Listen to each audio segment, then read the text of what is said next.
పాన తెలుగు కాంపిటేటివ్ కి స్వాగతం. మీ పోటీ పరీక్షల విజయానికి మా వంతు కృషి చేస్తాం. నమస్తే. నమస్కారం. మన తెలుగు కాంపిటేటివ్ పిఐబి క్లాస్కు స్వాగతం. ఈరోజు మనం భారతదేశ ఎగుమతుల రంగంలో వస్తున్న ఒక చాలా పెద్ద మార్పు గురించి లోతుగా చర్చిద్దాం. నమస్కారం. ఇప్పుడు చూడండి, భారత ఎగుమతులు ఒక పెద్ద సవాల్ను ఎదుర్కొంటున్నాయి. అవును, ఒకవైపేమో అంతర్జాతీయ మార్కెట్లలో భయంకరమైన పోటీ, నిజమే. మరోవైపు మన దేశంలోని చిన్న వ్యాపారులకు, ముఖ్యంగా మారుమూల ప్రాంతాల్లో ఉన్నవాళ్లకు సరైన సపోర్ట్ లేదు. అవును, ఆ గ్యాప్ చాలా పెద్దది. ఈ పరిస్థితిని మార్చడానికి ప్రభుత్వం ఇప్పుడొక భారీ ప్రణాళికతో ముందుకొచ్చింది.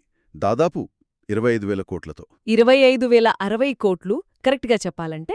అబ్బా, అంత పెద్ద మొత్తంతో ఎగుమతి ప్రోత్సాహక మిషన్ అంటే ఎక్స్పోర్ట్ ప్రమోషన్ మిషన్ అని ఒక కొత్త కార్యక్రమాన్ని ప్రకటించింది. అవును. ఇంత డబ్బు పెడుతున్నారంటే దీని వెనుక చాలా పెద్ద లక్ష్యమే ఉండి ఉంటుంది. అసలు ఏంటి ఈ మిషన్ కథ? ఇది పాత పథకాల కంటే ఎలా వేరు? మీరు చెప్పింది చాలా కరెక్ట్ పాయింట్. ఇది కేవలం మరో కొత్త పథకం కాదు. కాదు. మొత్తం సిస్టంలోనే ఒక మార్పు తీసుకురావాలనే ప్రయత్నం. ఇప్పటిదాకా ఎగుమతులను ప్రోత్సహించడానికి డజన్ల కొద్దీ స్కీమ్లుండేవి. అవును, చాలా ఉండేవి. చాలా కన్ఫ్యూజింగ్గా కూడా ఉండేవి. ఖచ్చితంగా. అవన్నీ చాలా విడివిడిగా, గందరగోళంగా ఉండేవి. ఒక చిన్న ఉదాహరణ తీసుకుందాం. తిరుపూర్లోనే ఒక చిన్న టెక్స్టైల్ ఎగుమతిదారుడున్నాడు అనుకోండి. ఓకే. అతనికి ఏ స్కీము వర్తిస్తోంది, దానికి ఎలా అప్లై చేయాలి అని తెలుసుకోవడానికే నెలలు పట్టేది. అయ్యో! ఈ కొత్త ఎగుమతి ప్రోత్సాహక మిషన్ లేదా ఈపీఎం ఆ సమస్యను పరిష్కరించడమే టార్గెట్గా పెట్టుకుంది. విడివిడిగా ఉన్న వాటన్నిటినీ ఒకే గొడుగు కిందకు తెచ్చి మొత్తం ప్రాసెస్ను ఒకే డిజిటల్ ప్లాట్ఫామ్ ద్వారా నడిపించబోతున్నారు. అంటే ఆఫీసుల చుట్టూ తిరిగే పని లేకుండా అంతా ఆన్లైన్లోనే అయిపోతుందన్నమాట. ఇది వినడానికి చాలా బావుంది. అవును, మీరు బడ్జెట్ చెప్పారు కదా, 25,060 కోట్లు. అది కూడా 2025-26 నుండి 2030-31 వరకు. అంటే 6 ఏళ్ల కాలానికి. అవును, 6 సంవత్సరాలు. ఇంత పెద్ద మొత్తాన్ని ఒకే మిషన్పై పెట్టడం వెనుక ఉన్న అసలు ఆలోచనేంటి? ఇక్కడ మిషన్ అనే పదం చాలా ముఖ్యం. ఎగ్జామ్ పాయింట్ ఆఫ్ వ్యూలో కూడా ఇది ఇంపార్టెంట్. రైట్. ప్రభుత్వం దీన్ని కేవలం ఒక స్కీమ్గా చూడట్లేదు, ఒక జాతీయ లక్ష్యంగా చూస్తోంది. అందుకే ఆ పేరు. దీని అమలు బాధ్యతను directorate general of foreign trade అంటే డీజీఎఫ్టీ చూసుకుంటుంది. Okay, DGFT. దరఖాస్తు చేసుకోవడం దగ్గర్నుండి దాని ఆమోదం, ఫండ్స్ విడుదల ప్రతిదీ ఒకే డిజిటల్ పోర్టల్లో జరిగిపోతోంది. దీనివల్ల లాభాలేంటి? 2 ముఖ్యమైన ప్రయోజనాలున్నాయి. 1 పారదర్శకత. ట్రాన్స్పరెన్సీ. అవును. 2 వేగం. దీనివల్ల లంచాలకు, ఆలస్యానికి అస్సలాస్కారం ఉండదు. ముఖ్యంగా ఫస్ట్ టైం ఎక్స్పోర్టర్స్కి, చిన్న ఎంఎస్ఎంఈలకు ఇది నిజంగా ఒక పెద్ద వరం. అయితే ఇక్కడ నాకో సందేహం. డిజిటల్ ప్లాట్ఫామ్ అంటున్నారు, చాలా మంచిదే. కానీ చెప్పండి. మన దేశంలో మారుమూల ప్రాంతాల్లో డిజిటల్ అక్షరాస్యత ఇంకా తక్కువగా ఉన్న చిన్న వ్యాపారుల సంగతేంటి? ఈ టెక్నాలజీ వాళ్లకు ఒక అడ్డంకిగా మారే ప్రమాదం లేదా? చాలా మంచి ప్రశ్న అడిగారు. ఇది ఈ మిషన్ సక్సెస్కి అత్యంత కీలకమైన సవాలు. అవును కదా. ప్రభుత్వం దీని గుర్తించింది. అందుకే నిర్యాత్ దిశ అనే ఒక ఉపపథకముంది. దానికింద జిల్లా స్థాయిలో కెపాసిటీ బిల్డింగ్ ప్రోగ్రామ్స్ నిర్వహిస్తామని చెప్తున్నారు. కెపాసిటీ బిల్డింగ్ అంటే స్థానిక అధికారుల ద్వారా చిన్న ఎగుమతిదారులకు ఈ డిజిటల్ ప్లాట్ఫామ్ను ఎలా వాడాలో ట్రైనింగ్ ఇస్తారు. అర్థమైంది. ఈ ఆన్లైన్ సిస్టమ్కి, గ్రౌండ్ రియాలిటీకి మధ్య ఒక బ్రిడ్జ్ కట్టగలిగితేనే ఈ మిషన్ నిజంగా సక్సెస్ అవుతుంది. సరే, ఈ మిషన్ కింద అసలు ఎలాంటి సహాయం అందిస్తున్నారు? అంతా డబ్బు రూపంలోనేనా, లేక వేరే విధంగా కూడా సపోర్ట్ ఇస్తారా? ఎందుకంటే డబ్బే అన్నీ కాదు కదా. ఖచ్చితంగా. అందుకే ఈ మిషన్ను 2 భాగాలుగా విడగొట్టారు. 1 నిర్యాత్ ప్రోత్సాహన్, 2 నిర్యాత్ దిశ. నిర్యాత్ ప్రోత్సాహన్, నిర్యాతు దిశ. ఓకే. మొదటిది నిర్యాత్ ప్రోత్సాహన్. ఇది పూర్తిగా ఫినాన్షియల్ హెల్ప్ మీద ఫోకస్ చేస్తుంది. ఇందులో చాలా ముఖ్యమైనది వడ్డీ రాయితీ అంటే ఇంట్రెస్ట్ సబ్వెన్షన్. వడ్డీ రాయితీ అంటే ఏంటి? కొంచెం సింపుల్గా చెప్తారా? తప్పకుండా. ఉదాహరణకు, ఒక ఎగుమతిదారుడు తన ఆర్డర్ పూర్తి చేయడానికి బ్యాంకు నుండి 9% వడ్డీకి లోన్ తీసుకున్నాడు అనుకుందాం. ఓకే. ఈ పథకం కింద ప్రభుత్వం ఆ 9%లో 3% భరిస్తుంది. ఓహో. అంటే ఎగుమతిదారుడు కేవలం 6% వడ్డీ కడితే సరిపోతుంది. ఇది చిన్న వ్యాపారులపై ఫినాన్షియల్ బర్డెన్ని చాలా తగ్గిస్తుంది. నిజమే. 3% అంటే చాలా పెద్ద రిలీఫ్. దీనితో పాటు ఎగుమతి ఫ్యాక్టరింగ్ లాంటి మోడర్న్ ఫినాన్షియల్ టూల్స్ కూడా ఇంట్రడ్యూస్ చేస్తున్నారు. ఎగుమతి ఫ్యాక్టరింగ్, ఆ పదం కొంచెం కొత్తగా ఉంది. దాని మీనింగ్ చాలా సింపుల్. ఒక ఎగుమతిదారుడు అమెరికాలోని ఒక కంపెనీకి సరుకు పంపించాడు. రైట్. ఆ అమెరికన్ కంపెనీ డబ్బులివ్వడానికి 90 రోజులు టైం పడుతుంది. ఈ 90 రోజులు ఈయన బిజినెస్ ఆగకూడదు కదా. ఆగకూడదు. అప్పుడు ఈయన ఆ బిల్లును అంటే ఇన్వాయిస్ని ఒక ఫైనాన్షియల్ సంస్థకు డిస్కౌంటుకు అమ్మేస్తాడు. ఆ సంస్థ వెంటనే ఈయనకు 80–90% డబ్బిచ్చేస్తుంది. వావ్. మిగిలిన డబ్బును అమెరికన్ కంపెనీ నుండే వాళ్ళు వసూలు చేసుకుంటారు. దీనివల్ల ఎగుమతిదారుడికి డబ్బు కోసం నెలల తరబడి వెయిట్ చేయాల్సిన పని లేదు. క్యాష్ ఫ్లో చాలా ఇంప్రూవ్ అవుతుంది. అద్భుతం. అంటే డబ్బు ఇవ్వడమే కాదు, ఆ డబ్బు స్పీడ్గా కరెక్ట్ టైంకి చేతికొచ్చేలా చూస్తున్నారన్నమాట. సరిగాదే. ఈకామర్స్ ఎగుమతిదారుల కోసం స్పెషల్ క్రెడిట్ కార్డులు కూడా అంటున్నారు. ఇది కూడా ఇంట్రెస్టింగ్గా ఉంది. అవును. అమెజాన్, ఈబే లాంటి ప్లాట్ఫామ్ల ద్వారా విదేశాలకు అమ్మే చిన్న వ్యాపారుల సంఖ్య బాగా పెరుగుతోంది. అవును, చాలామంది ఉన్నారు. వాళ్ల అవసరాలకు తగ్గట్టుగా ఈ స్పెషల్ క్రెడిట్ కార్డులను తీసుకొస్తున్నారు. మొత్తమీద నిర్యాత్ ప్రోత్సాహం లక్ష్యం ఒక్కటే: ఎగుమతిదారులకు తక్కువ ఖర్చుతో ఈజీగా, ఫాస్ట్గా లోన్స్ అందేలా చూడటం. సరే, ఇది ఆర్థిక సహాయం. కానీ మీరన్నట్టు డబ్బొక్కటే సరిపోదు. ఇంటర్నేషనల్ మార్కెట్లో నిలబడాలంటే మన ప్రోడక్ట్స్ క్వాలిటీ, ప్యాకేజింగ్, బ్రాండింగ్ కూడా చాలా ముఖ్యం. ఆ విషయంలో ఏమైనా హెల్ప్ ఉందా? ఉంది. ఇక్కడే నిర్యాత్ దిశ రోల్ వస్తుందనుకుంటా. పర్ఫెక్ట్, మీరు పాయింట్ పట్టుకున్నారు. నిర్యాత్ దిశ అనేది నాన్ ఫైనాన్షియల్ హెల్ప్. ఓకే. దీన్ని మనం ఎగుమతిదారుడి పట్టుకుని నడిపించడం అని చెప్పొచ్చు. ఇందులో చాలా విషయాలున్నాయి. ఫస్ట్, క్వాలిటీ చాలా ఇంపార్టెంట్. మన ప్రోడక్ట్స్ యూరోపియన్ లేదా అమెరికన్ స్టాండర్డ్స్కి తగ్గట్టున్నాయో లేదో చూసుకోవాలి కదా. దానికవసరమైన టెస్టింగ్, సర్టిఫికేషన్, ఆడిట్ల ఖర్చులో ప్రభుత్వం హెల్ప్ చేస్తుంది. అంటే క్వాలిటీ విషయంలో కాంప్రమైజ్ అవ్వకుండా చూసుకుంటున్నారన్నమాట. మరి మార్కెటింగ్ సంగతి? మన వస్తువులు ఎంత బాగున్నా వాటిని సరిగ్గా మార్కెట్ చేయకపోతే ఎవరికీ తెలియదు కదా. నిజమే. అందుకే ఇంటర్నేషనల్ బ్రాండింగ్, ప్యాకేజింగ్ కోసం కూడా ఫైనాన్షియల్ సపోర్ట్ అందిస్తారు. అంతేకాదు, జర్మనీలోనో దుబాయ్లోనో జరిగే పెద్ద పెద్ద ట్రేడ్ ఫేర్స్లో మన చిన్న వ్యాపారులు పార్టిసిపేట్ చేయాలంటే లక్షల్లో ఖర్చవుతుంది. అవును. ఆ ఖర్చును కూడా ప్రభుత్వమే భరిస్తుంది. దీనివల్ల వాళ్లకు కొత్త బయర్స్ దొరుకుతారు. గ్లోబల్ మార్కెట్ ఎలా పనిచేస్తుందో తెలుస్తుంది. ఇందులో నాకు బాగా నచ్చిన ఇంకో పాయింట్, మారుమూల జిల్లాల ఎగుమతిదారులకు ట్రాన్స్పోర్ట్ ఖర్చుల రీఇంబర్స్మెంట్. అవును, అది చాలా కీలకమైనది.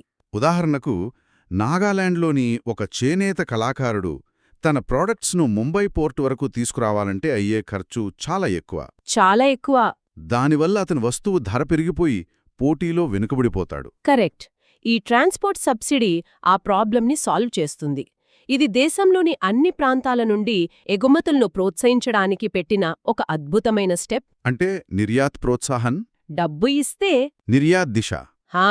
ఆ డబ్బును ఎలా సరిగ్గా వాడుకోవాలో, మార్కెట్లో ఎలా నిలదొక్కుకోవాలో నేర్పిస్తుంది.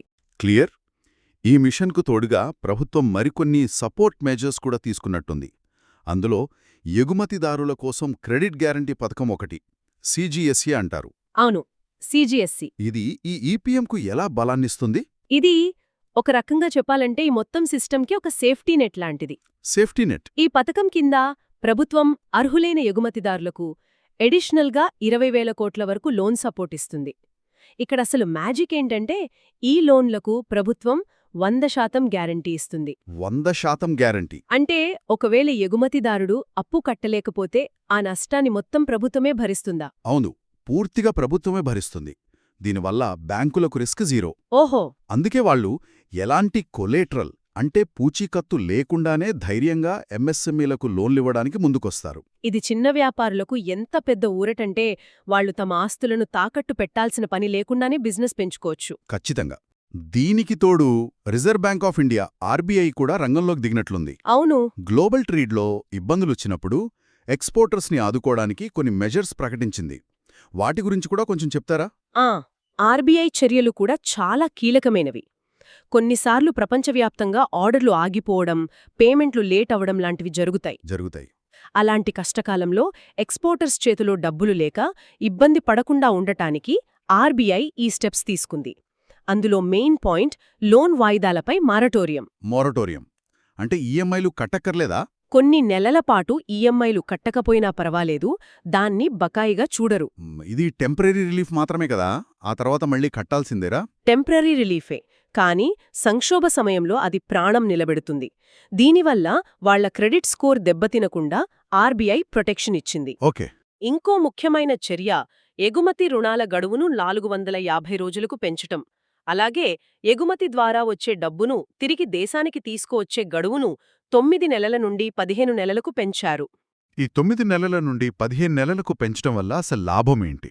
ఆలోచించండి, మన ఎగుమతిదారుడు యూరోప్లోనే ఒక క్లయింట్కు సరుకు పంపాడు. ఆ క్లయింట్ సప్లై చైన్లో ప్రాబ్లమ్స్ వల్ల పేమెంట్ లేట్ చేస్తున్నాడు. సరే, పాత రూల్స్ ప్రకారం 9 నెలల్లో డబ్బు తిరిగి తీసుకురాకపోతే మన ఎగుమతిదారుడిపై విచారణ మొదలవుతుంది. ఇప్పుడు 15 నెలల టైం ఇవ్వడం వల్ల ఇంటర్నేషనల్ మార్కెట్లోని ఆలస్యాలను తట్టుకోవడానికి అతనికి తగినంత ఫ్లెక్సిబిలిటీ దొరుకుతుంది. అవును, ఇది చాలా ప్రాక్టికల్ డెసిషన్. అయితే ఈ మొత్తం ప్యాకేజీని చూస్తే ఈపీఎం, క్రెడిట్ గ్యారంటీ, ఆర్బీఐ చర్యలు, వీటన్నిటి వల్ల ఎవరు ఎక్కువగా బెనిఫిట్ అవుతారు? ప్రభుత్వం ఏ రంగాలపై స్పెషల్ ఫోకస్ పెడుతోంది? ప్రభుత్వం ముఖ్యంగా గ్లోబల్ టారిఫ్స్ మార్పుల వల్ల ఎక్కువగా ఎఫెక్ట్ అయ్యే రంగాలతే దృష్టి పెట్టింది. ఏంటి? వీటన్నిట్లో ఒక కామన్ పాయింట్ ఉంది. ఇవన్నీ అత్యధికంగా ఎంప్లాయ్మెంట్ క్రియేట్ చేసే సెక్టార్స్. లేబర్ ఇంటెన్సివ్ సెక్టార్స్ అన్నమాట. అవును. ఈ రంగాలను ప్రోత్సహిస్తే ఎగుమతులు పెరగడమే కాదు, దేశంలో లక్షలాది ఉద్యోగాలు కూడా వస్తాయి. ఓకే. అలాగే ఈ రంగాలలోనే మనం బంగ్లాదేశ్, వియత్నాం లాంటి దేశాల నుండి గట్టి పోటీని ఎదుర్కొంటున్నాం. ఈ మిషన్ ఆ పోటీని తట్టుకోవడానికి మన ఇండస్ట్రీకి బలాన్నిస్తుంది. ప్రాంతాల వారీగా కూడా స్పెషల్ ఫోకస్ ఉందని అన్నారు. దాన్ని బట్టి చూస్తే ఆత్మనిర్భర్ భారత్, వికసిత్ భారత 2047 లాంటి పెద్ద లక్ష్యాలతో దీన్ని కనెక్ట్ చేస్తున్నట్టు క్లియర్గా తెలుస్తోంది.